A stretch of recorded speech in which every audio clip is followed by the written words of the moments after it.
Hello, today I'm going to talk about the song I uploaded a few weeks ago. This is Beyond Words, and the song was composed by my dear teacher. Actually, I was with him since I was middle school girl until all the way I finished my college. So I studied with this composer and my teacher for a really long time. The song was inspired by this Song Dynasty poet. He's my favorite and probably one of the most popular famous poet in Chinese history. Was about he missed his wife, which his wife died about 10 years ago. So he missed her a lot, and he has a lot of words want to tell her, but it's just too much. A lot of feelings cannot be spoken by the words, and so that's why the title it is Beyond Words. Now, this song is, I would say it is not easy. And so if you look at the notation, if you just look at the note, it's actually pretty simple. But there are a lot of details inside. If I have any students come to learn this song, I would say it would probably take a few weeks to complete the lesson. So today I'm just going to talk a few points that I thought it might be worth to talk about it. Let's talk about the very first line in this song. Here is the very first one.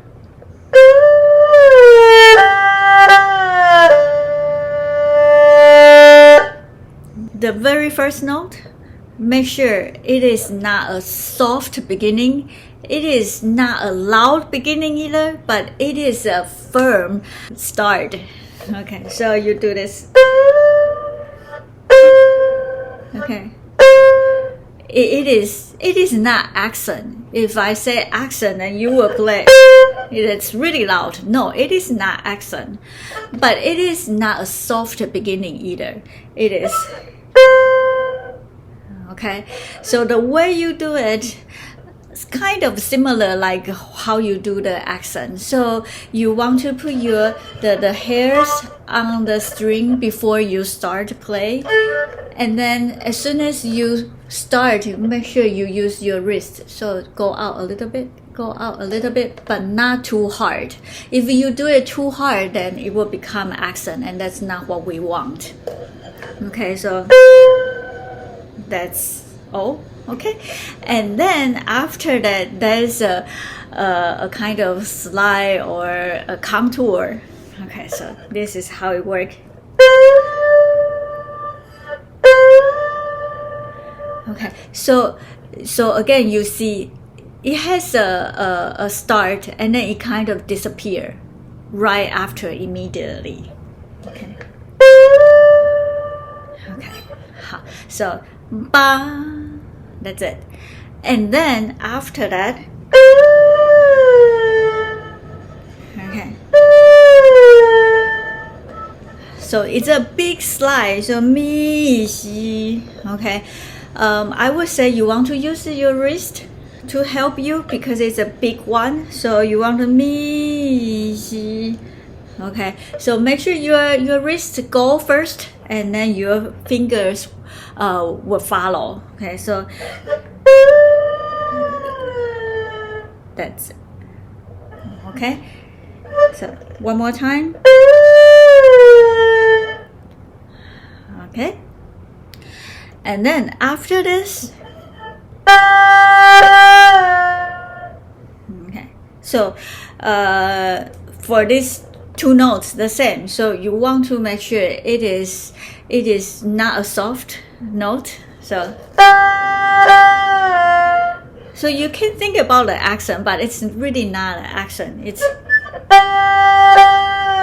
It's the note that is so sure, so firm, but it's not loud. So it's like you try to say something, but you don't try to use your loud voice, but you want to make sure you deliver your message. You know, that kind of feeling. and then last one, mi.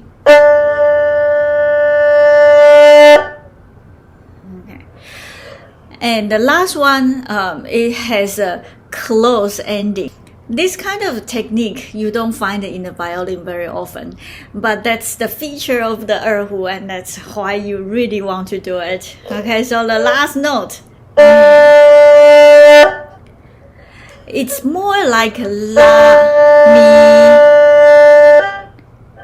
You play mi and then play la at the end, but you don't want to let people hear your la. Okay, so it's like you don't want to do this. No, this is not. You really want to make sure you stop your bow right when you stop.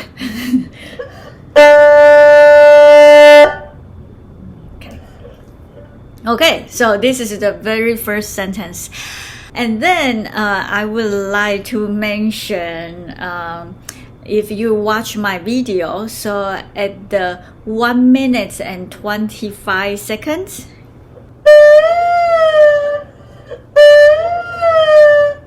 so think about the timing. So you want to make sure people hear your mi, so, mi, right? Mi, so, mi, that's the notes you want people to hear.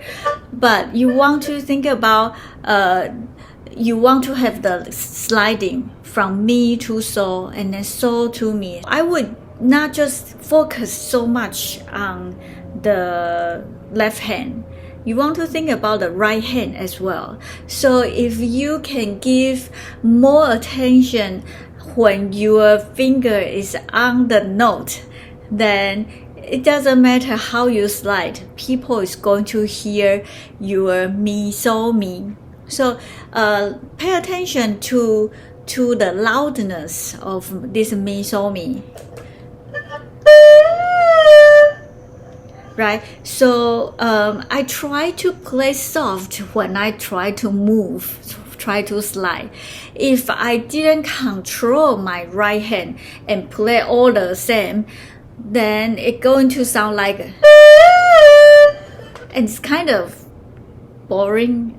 So I would say you want to make sure your right hand control the loudness when you do this slide, and so you want to make sure people can hear your main note, and then your slides, it's not that important, but you want people to hear. So when you play those slidings, you can have your right hand kind of less effort.